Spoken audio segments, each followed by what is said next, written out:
Hi friends, YouTube पर आप सभी का स्वागत है। दोस्तों, मैं फिर से आप सभी के सामने BHDAE 182 का एक सबसे महत्वपूर्ण प्रश्न को लेकर आया हूं इस वीडियो के माध्यम से। और ये एक ऐसा प्रश्न है जो कि एग्ज़ाम के लिए काफ़ी ज़्यादा इम्पोर्टेंट है और इस बार जो है परीक्षा में आने की संभावनाएं काफ़ी ज़्यादा है। तो आप इस प्रश्न को देख लो, क्योंकि ये प्रश्न जो है प्रीवियस ईयर की परीक्षाओं में पूछे गए हैं। ओके, तो आइए और चलते हैं और जानते हैं कि कौन सा प्रश्न है जिसे हमें पढ़ने चाहिए, जो कि एग्ज़ाम के लिए काफ़ी इम्पोर्टेंट है। तो प्रश्न एग्ज़ाम में आता है कि सर्वनाम किसे कहते हैं, इनके प्रकारों का उदाहरण सहित हमें वर्णन करना है। ओके, प्रश्न फिर से बोल दूं, सर्वनाम किसे कहते हैं, इसके प्रकारों का उदाहरण सहित वर्णन करो। तो सबसे पहले हम सर्वनाम का डिफिनेशन बताएंगे। इसके डिफिनेशन के तौर पे आप लिखेंगे कि वे सभी शब्द जो संज्ञा के बदले प्रयोग किए जाते हैं, ऐसे शब्दों को हम सर्वनाम शब्द कहते हैं, जैसे वह, ये, वे, यह आदि। ओके, फिर से बोल दूं, वे सभी शब्द जो संज्ञा के बदले प्रयोग किए जाते हैं, ऐसे शब्दों को हम सर्वनाम शब्द कहते हैं, जैसे वह, ये, वे, यह। क्लियर? जैसे मोहन मेरा भाई है, वह खेलने में अच्छा है। दूसरे शब्दों में वह मोहन के लिए प्रयोग किए जाने वाला सर्वनाम शब्द है। चूँकि मोहन क्या है, संज्ञा है, और वह जो शब्द है वह संज्ञा के बदले प्रयोग किया जा रहा है। ओके, तो वह जो शब्द है वह सर्वनाम शब्द है। इसके बाद हम सर्वनाम के भेद पढ़ेंगे। देखिए, हिंदी में सर्वनाम के निम्नलिखित 6 भेद होते हैं। पहला है पुरुषवाचक सर्वनाम, दूसरा है निश्चयवाचक सर्वनाम, तीसरा है अनिश्चयवाचक सर्वनाम, चौथा है संबंधवाचक सर्वनाम, पांचवा है प्रश्नवाचक सर्वनाम और छठा है निजवाचक सर्वनाम। तो सबसे पहले हम पुरुषवाचक सर्वनाम का डिफिनेशन पढ़ेंगे। देखिए, इसके डिफिनेशन के तौर पे आप लिखेंगे कि वह सर्वनाम शब्द जो किसी पुरुष के लिए प्रयोग किया जाता है, ऐसे सर्वनाम शब्दों को हम पुरुषवाचक सर्वनाम कहते हैं। क्लियर?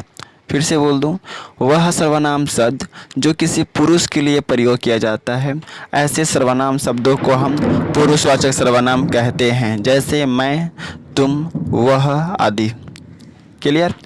पुरुषवाचक सर्वनाम के 3 भेद होते हैं। पहला है उत्तम पुरुषवाचक सर्वनाम, दूसरा है मध्यम पुरुषवाचक सर्वनाम और तीसरा है अन्य पुरुषवाचक सर्वनाम। तो सबसे पहले हम उत्तम पुरुषवाचक सर्वनाम का डिफिनेशन पढ़ेंगे। इसके अंतर्गत आप लिखेंगे कि वह सर्वनाम जिसमें वक्ता स्वयं अपने लिए प्रयोग करता है। वक्ता मतलब बोलने वाला।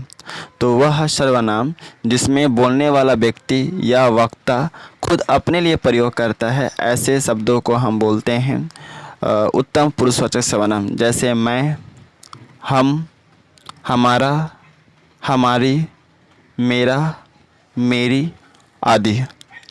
इसके बाद आता है मध्यम पुरुषवाचक सर्वनाम। इसके डिफिनेशन के तौर पर आप लिखेंगे कि वह सर्वनाम शब्द जिसमें सुनने वाले व्यक्ति के लिए किया जाता है, जैसे तुम, आप, आपका, तुम्हारा, तुम लोगों का। ओके, फिर से बोल दूं, अगर डाउट क्लियर ना हो तो मध्यम पुरुषवाचक सर्वनाम उस सर्वनाम को कहते हैं जिसको हम बोलने वाले के लिए कहते हैं। वह सर्वनामिक शब्द या वह शब्द जिसका प्रयोग हम बोलने वाले के लिए करते हैं, ऐसे शब्दों को हम बोलते हैं मध्यम पुरुषवाचक सर्वनाम, जैसे तुम, आप, आपका, तुम्हारा, तुम लोगों का आदि। इसके बाद आता है अन्य पुरुषवाचक सर्वनाम। इसका डिफिनेशन के तौर पे आप लिखेंगे कि वह सर्वनाम जो ना तो किसी वक्ता और ना ही श्रोता बल्कि किसी अन्य व्यक्ति के लिए किया जाता है, उसे हम पुरुषवाचक सर्वनाम कहते हैं। फिर से बोल दूँ, वह सर्वनाम जो ना तो किसी वक्ता के लिए और ना ही किसी श्रोता के लिए बल्कि किसी अन्य व्यक्ति के लिए प्रयोग किया जाता है, उसे हम पुरुषवाचक सर्वनाम कहते हैं, जैसे ये, वे, वह आदि। क्लियर? इसके बाद दूसरा सर्वनाम का भेद आता है, वह है निश्चयवाचक सर्वनाम। इसका डिफिनेशन के तौर पर आप लिखेंगे कि जिन सर्वनाम शब्दों से किसी वस्तु का निश्चित बोध होता है उसे हम निश्चयवाचक सर्वनाम कहते हैं। फिर से बोल दूँ, जिन सर्वनाम शब्दों से किसी वस्तु का निश्चित बोध होता है उसे हम निश्चयवाचक सर्वनाम कहते हैं। जैसे यह पुस्तक अच्छी है, रेखांकित शब्द निश्चयवाचक सर्वनाम है। क्लियर?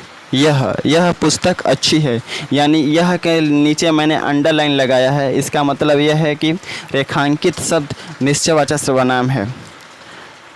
उसके बाद अनिश्चयवाचक सर्वनाम आता है। इसके डिफिनेशन के तौर पे आप लिखेंगे कि जिन सर्वनाम शब्दों से किसी वस्तु का अनिश्चित बोध होता है उसे हम अनिश्चयवाचक सर्वनाम कहते हैं। जैसे दाल में कुछ पड़ा है, बाहर कोई खड़ा है, रेखांकित शब्द अनिश्चयवाचक सर्वनाम है। क्लियर? इसके बाद 4th नंबर सर्वनाम आता है जिसका नाम है संबंधवाचक सर्वनाम।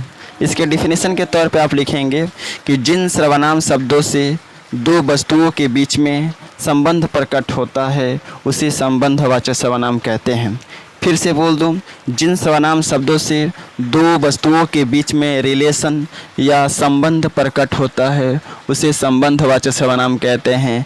जैसे जैसा करोगे वैसा भरोगे, यानी इन दोनों शब्दों के बीच में रिलेशन है अर्थात संबंध है। अतः हम कह सकते हैं कि वे सभी सर्वनाम शब्द जो दो वस्तुओं के बीच में रिलेशन को प्रकट करता है, रिलेशन का बोध कराता है, ऐसे शब्दों को हम बोलते हैं संबंधवाचक सर्वनाम। नेक्स्ट है प्रश्नवाचक सर्वनाम। जिन सर्वनाम शब्दों से प्रश्न करने का बोध हो या प्रश्न का बोध हो उसे हम प्रश्नवाचक सर्वनाम कहते हैं। जैसे बाहर कौन है, तुम यहाँ क्यों आए हो, वह कहाँ गई थी, सभी शब्दों में प्रश्न पूछने का बोध हो रहा है, अतः हम कह सकते हैं कि यह प्रश्नवाचक सर्वनाम है। क्लियर? आई थिंक आप लोगों को समझ में आया होगा सर्वनाम किसे कहते हैं, सर्वनाम के कितने भेद होते हैं। और इस वीडियो के माध्यम से मैं ये कहना चाहूँगा कि मेरा एक टेलीग्राम चैनल है जिसका नाम है इग्नू लर्नर।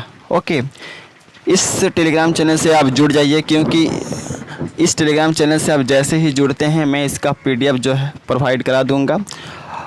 तो इसका PDF अगर आपको चाहिए और इसके रिगार्डिंग और भी वीडियो चाहिए तो आप जो है टेलीग्राम चैनल से जुड़ें, क्योंकि जैसे ही आप टेलीग्राम चैनल से जुड़ते हैं मैं इसका PDF आप सभी को प्रोवाइड करा दूंगा। और इसके रिगार्डिंग मेरे चैनल पर और भी इस सब्जेक्ट के वीडियो उपलब्ध हैं, वे भी सभी वीडियो मिल जाएंगे। और मैंने इस सब्जेक्ट के प्लेलिस्ट अलग से बना के रखे हैं, आप प्लेलिस्ट को चेक कीजिए, वहाँ पर सारे वीडियो को जो है देखिए और देख करके जो है अच्छे से समझिए उस चीज़ को जो कि मैंने पढ़ाया वहाँ पे, और जाइए। और किताब आप छोड़ने का ज़रूरत नहीं है, आप वहाँ के वीडियो से जो है आप अच्छे से एग्ज़ाम में कर पाएंगे, मैं दावे के साथ कहता हूँ।